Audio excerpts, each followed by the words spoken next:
Olá, estudantes! Vamos agora dar continuidade no conteúdo da nossa disciplina Teorias do Espaço Educativos. Chegamos na unidade 3 da nossa disciplina. Nela, vamos falar um pouco sobre a escola, esse lugar que conhecemos tão bem. Será que conhecemos mesmo? Até aqui, já aprendemos muitas coisas novas sobre esse espaço que chamamos de ambiente escolar. Nesta unidade, falaremos de dois assuntos. O primeiro é sobre a arquitetura, relacionado com a pedagogia, e o segundo é sobre a história do prédio escolar. Pelo que parece, a pedagogia não tem nada a ver com a arquitetura.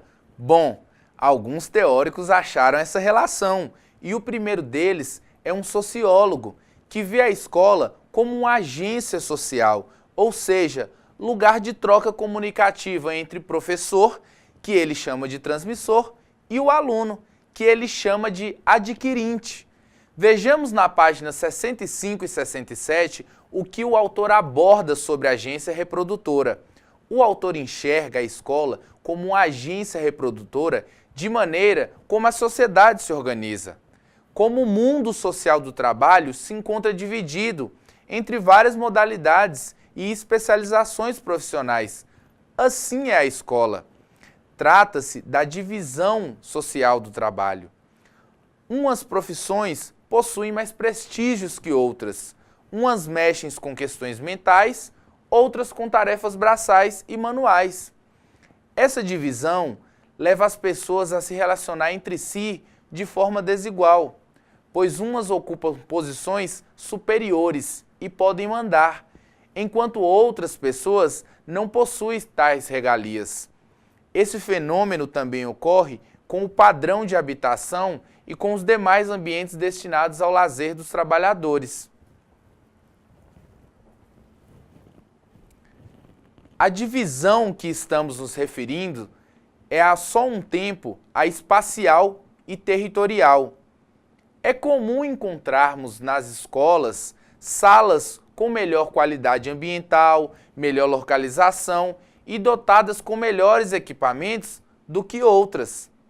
Em geral, a sala dos professores enquadra-se no primeiro caso, ao passo que a dos funcionários no segundo caso. O mesmo fato acontece com os sanitários dos professores em relação ao dos estudantes. Vemos também a questão dos mecanismos, na qual o mesmo autor divide em duas categorias, a classificação e o enquadramento, sendo essas responsáveis por administrarem as ações pedagógicas da escola.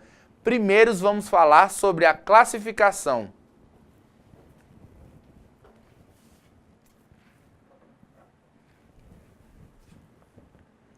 Nessa direção, a classificação ela seria a maneira como são reguladas as relações entre os agentes que atuam na escola, assim como as atividades por eles exercidas. Ainda no que refere-se à classificação, o autor lembra que ela pode ser forte ou fraca. A primeira seria uma separação mais rígida entre os alunos, professores e funcionários, ao passo que na fraca haveria uma maior interação entre esses agentes mencionados.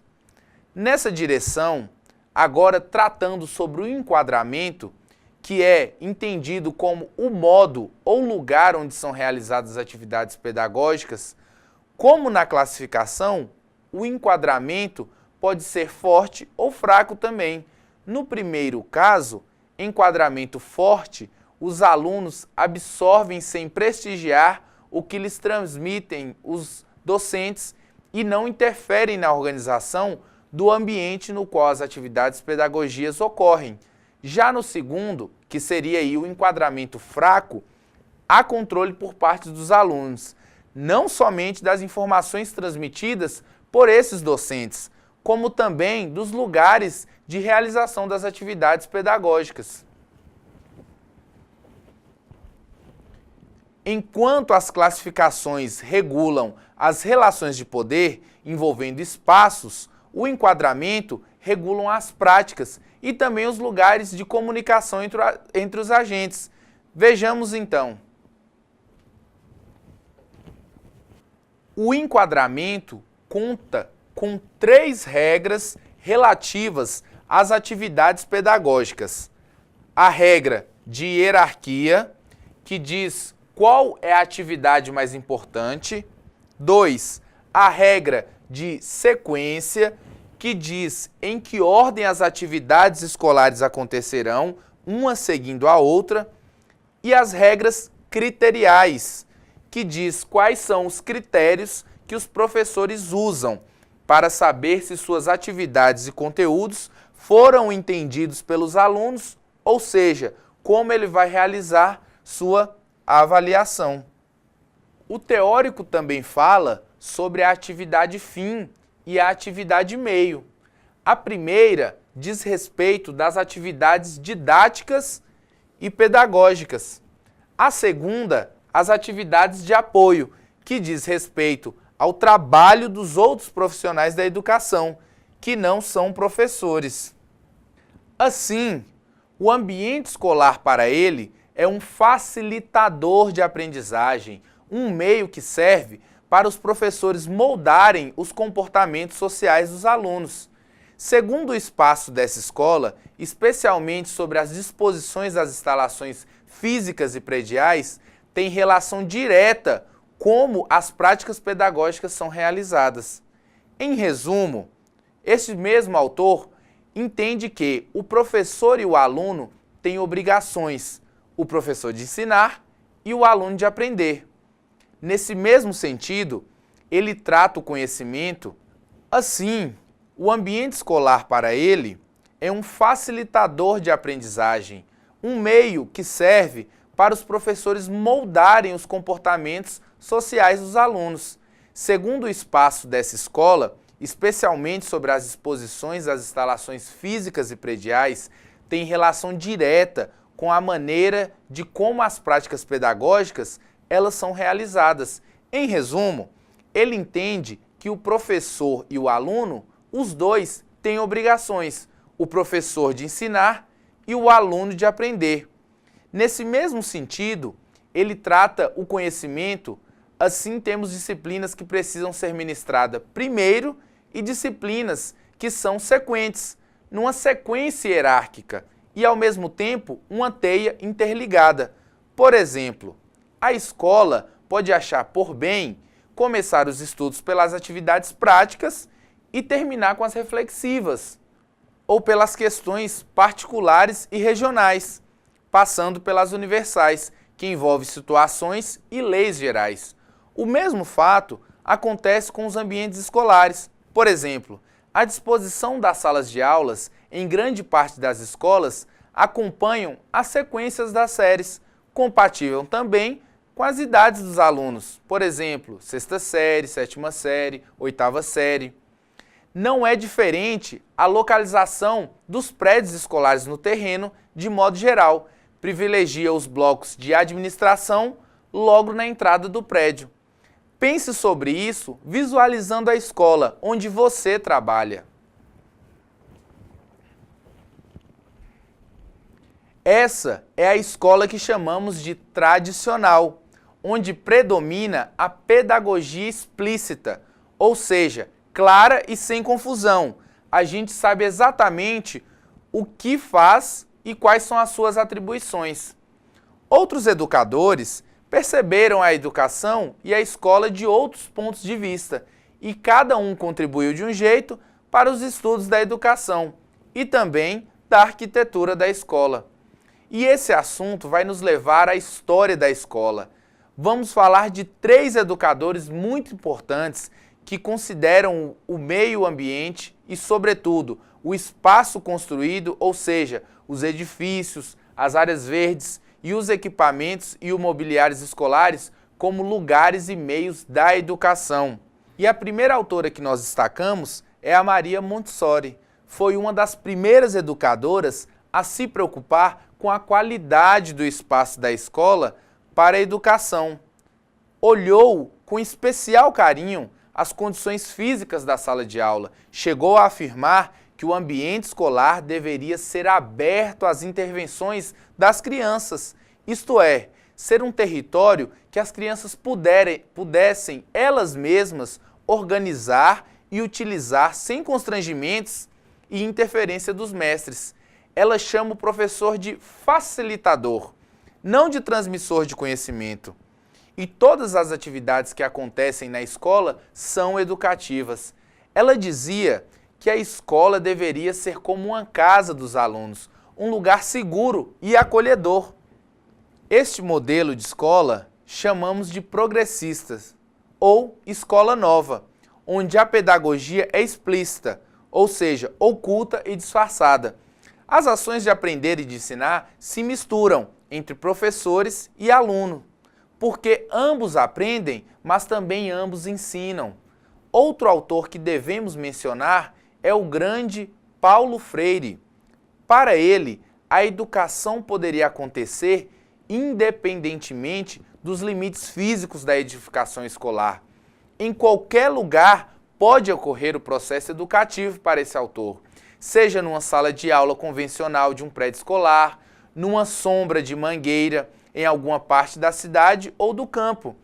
Ele foi um dos poucos educadores a perceber o potencial do espaço urbano como tal para o processo educativo.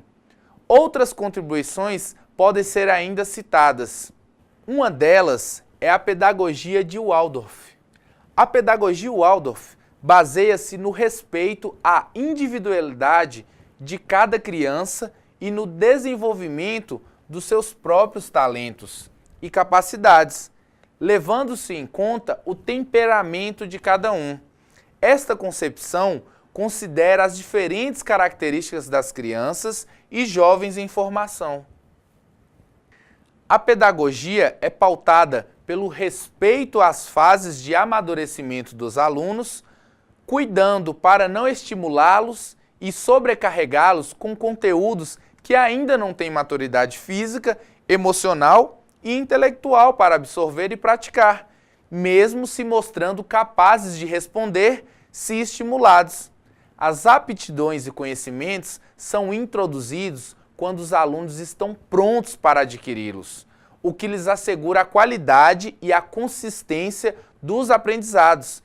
O ensino que esse autor propôs estrutura-se na constituição orgânica, sistemática e gradual de 3 aspectos do desenvolvimento das crianças e jovens: o volitivo, querer fazer, o emotivo, sentir, e o cognitivo, pensar, respeitando as idades de amadurecimento de cada um. Quanto à história do prédio escolar, Maria Montessori nos ajuda a compreender melhor as mudanças que aconteceram na educação pela arquitetura deste edifício.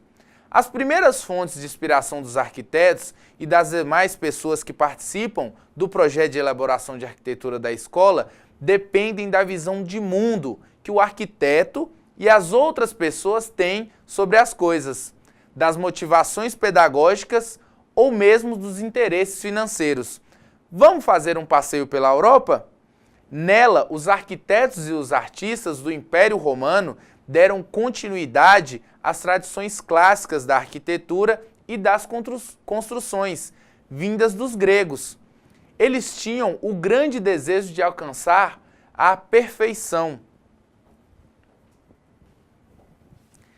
A arquitetura renascentista representou, depois da modalidade românica, um momento de rompimento na história da arte arquitetônica, nos seus mais diversos aspectos, ou seja, nos recursos utilizados por esta esfera no âmbito da criação, nos seus meios de expressão e no seu corpo teórico. Este estilo predominou no continente europeu ao longo dos séculos XIV, XV e XVI, no contexto caracterizado pelo movimento conhecido como Renascimento, que inovou especialmente nos campos cultural e científico. Não é à toa que uma das principais marcas dessa arquitetura seja uma distribuição espacial matemática das edificações. elas são dispostas de modo que as pessoas entendam a lei que as regem e a estruturam, seja de onde for que elas vejam. E aqui eu trago essa imagem que vocês podem observar, que é de uma arquitetura renascentista. Os arquitetos, neste período, investem-se de uma autonomia cada vez maior, adotando um estilo individual. Eles são fortemente influenciados pelo classicismo, particularmente pela criação arquitetônica desta época, respeitada como o padrão mais primoroso de todas as produções artísticas e até mesmo da existência humana. Esta arquitetura primou especialmente pelo resgate da antiguidade clássica. Ela procurava aliar a visão de mundo cristã com este universo considerado pagão pela Igreja. Era fundamental que esta opção artística procurasse agregar essa instituição, pois o Renascimento destacava-se especialmente na Itália, marcada claramente pela presença do Vaticano. Destacamos outros procedimentos, como o utilizado pelas civilizações orientais, como as da China imperial e o da Índia, onde a organização dos edifícios, particularmente os palácios, eram construções bem arrumadas, parecida com a dos renascentistas. A relação entre a altura e a profundidade, ou o comprimento e a largura do prédio, era determinada pelo uso de razões matemáticas. Isso dava a quem precisava o exterior e o interior dessas edificações uma sensação de algo equilibrado e com harmonia. Os arquitetos renascentistas e também os modernistas aplicavam essas regras aos mínimos detalhes do edifício, na planta, nas fachadas, no encabeçamento e nos pés das colunas de sustentação do prédio. Lembramos também da arquitetura barroca. Esse estilo de arquitetura é muito importante para a cultura brasileira e, mais ainda, para o nosso tema de trabalho, que trata das construções escolares. A palavra estilo, muito usada pelos historiadores da arte, é empregada para a identificação de um conjunto de obras que tem traços semelhantes, tal qual na moda do vestuário. Em geral, o estilo está associado a manifestações culturais de um país, de uma época ou ainda de uma religião. Na arquitetura barroca, a expressão típica são as igrejas, construídas em grande quantidade durante o movimento de Contra-Reforma. Rejeitando a simetria do Renascimento, destacam o dinamismo e a imponência, reforçadas pela emotividade conseguida através de meandros, elementos contorcidos e espirais, produzindo diferentes efeitos visuais, tanto nas fachadas quanto no desenho dos interiores. Quanto à arquitetura sacra, compõe-se de variados elementos que pretendem dar o efeito de intensa emoção e grandeza. O teto elevado é elaborado com elementos de escultura, dão uma dimensão do infinito. As janelas permitem a penetração de luz, de modo a destacar as principais esculturas. As colunas transmitem uma impressão de poder e de movimento. Cabe destacar também a arquitetura barroca mineira. É observada principalmente entre os séculos XVII e a primeira metade do século XVIII. Da mesma forma como ocorreu lá na Europa, o barroco mineiro também influencia no desenvolvimento do planejamento urbano. Estamos chegando ao final da nossa videoaula. Até aqui já vimos sobre o espaço, sobre nós neste espaço, sobre a arquitetura deste espaço, a história dessas arquiteturas. E para darmos continuidade, falaremos agora sobre as práticas de manutenção das instalações físicas da escola. Esta unidade é bem curtinha, mas muito importante, pois ela vai tratar do uso dos materiais de construções empregados no edifício escolar. Esse uso é também conhecido como ciclo de vida dos materiais de construções. Veremos as ações de manutenção relativas ao controle dos principais agentes responsáveis pelo envelhecimento do ambiente escolar, que são as condições climáticas relacionadas com o seu uso, sem perder de vista o nosso tema central, que é a educação, o espaço e a arquitetura. Como sabemos, no Brasil tem uma diversidade enorme de climas, mas predominam as temperaturas altas, fortes, insolações e chuvas intensas. Nessas condições climáticas, as construções podem sofrer desgastes maiores que a das regiões de clima temperado e frio.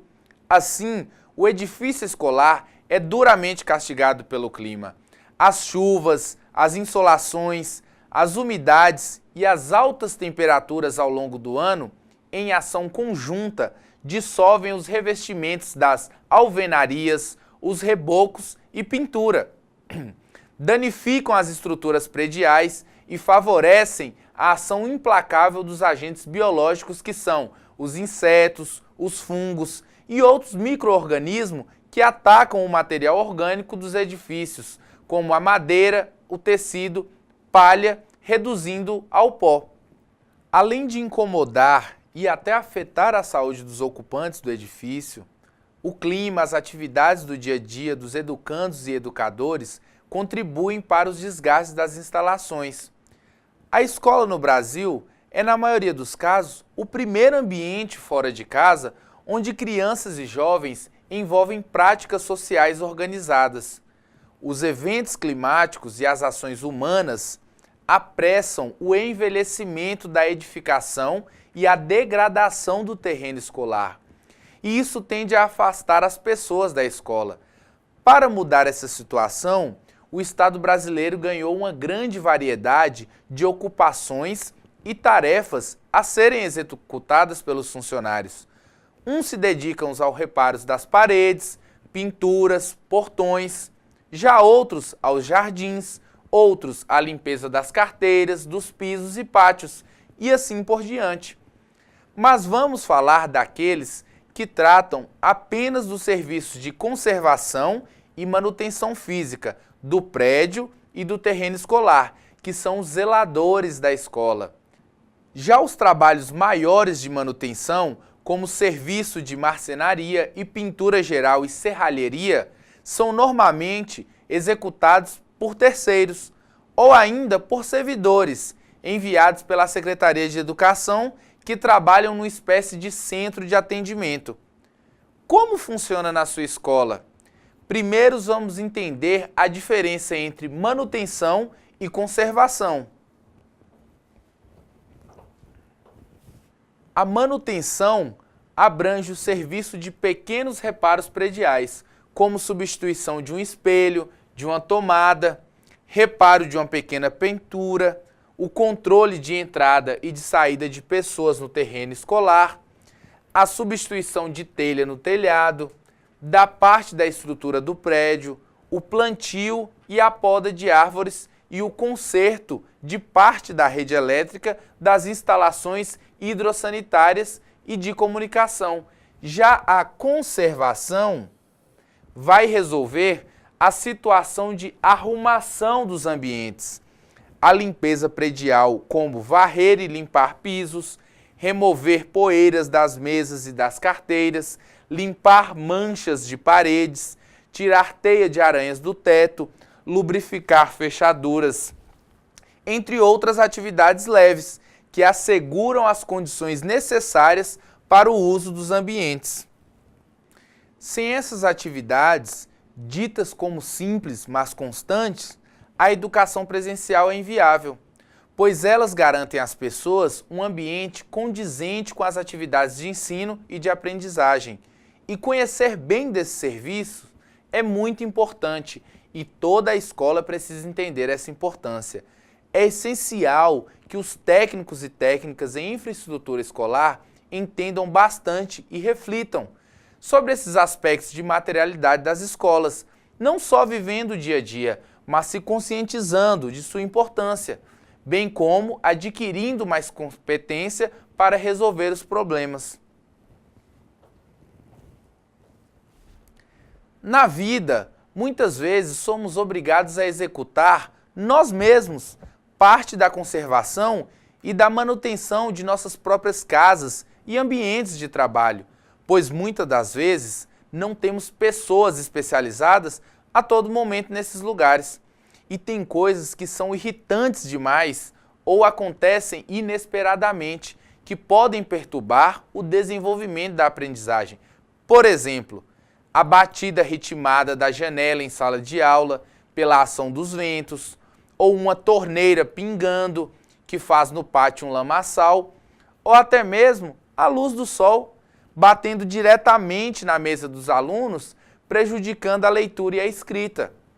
Também o tumulto das pessoas nos corredores da escola, perturbando o silêncio na biblioteca. Quando os professores não conseguem resolver esses problemas, os funcionários são chamados para dar aquele jeitinho nessas situações. Eles executam a tarefa por força de contrato de trabalho e, mais ainda, pelo conhecimento que acumularam na vida. Assim, o funcionário da infraestrutura, que são também profissionais da educação, são aqueles que, no cotidiano da escola, se defrontam com esses problemas. São os primeiros a serem chamados pelos alunos, pelos professores e os gestores, que os consideram os mais aptos para solucionarem esses problemas. Muitas vezes pela observação do serviço de limpeza que eles realizam. Você percebe como você é importante no bom andamento do trabalho educacional? Quando você resolve esses problemas, você não faz somente a sua obrigação, mas principalmente participa das atividades educativas da sua escola. Componentes físicos da escola, como as janelas, portas, as torneiras, as descargas de vasos sanitários, os tampos das mesas e carteiras, as paredes, as árvores, estão sujeitos a danos constantemente. E esse serviço não deve ser visto como inferior, jamais, do outro na escola, mas deve ser entendido como essencial, pois uma aula mal dada vai atrapalhar o processo de ensino-aprendizagem, assim como uma janela barulhenta durante a aula ou uma quadra alagada na aula de educação física. Outro agente perturbador do ambiente externo da escola é o lixo, um dos mais sérios e grandes problemas da sociedade de consumo. Encontramos em algumas escolas vasilhames e embalagens de plásticos jogados por toda parte. Os jardineiros e o pessoal responsável pela limpeza escolar enfrentam um grande desafio para dar um destino final a esse tipo de lixo industrial. É necessário, entretanto, enxergarmos as raízes das perturbações do ambiente escolar, como a falta de planejamento administrativo e educacional, ou as falhas na estrutura, da arquitetura ou mesmo da construção do prédio escolar e a inadequação dos procedimentos da manutenção predial. Vamos então falar de 3 assuntos importantes sobre essas perturbações. Número 1, os agentes causadores. Número 2, os componentes físicos atingidos. Número 3, e o controle dos incômodos por eles causados. Quanto aos agentes, podemos agrupá-los em 2 tipos principais, os naturais e os derivados das atividades humanas. Leia sobre esse assunto, que estão interligados no seu caderno didático, que fala especialmente sobre a luz e a radiação solar, o vento, a umidade, as águas das chuvas e o som. Isso vai nos ajudar a entender como esses agentes ajudam e como eles atrapalham no processo de ensino-aprendizagem. Então, pessoal, chegamos ao final da nossa segunda aula. Quero dizer que foi um prazer enorme e imenso poder dividir com vocês esse momento de aprendizagem. Estou à disposição para ajudá-los no que for preciso para que a nossa disciplina seja um sucesso. Um grande abraço a todos. Até mais!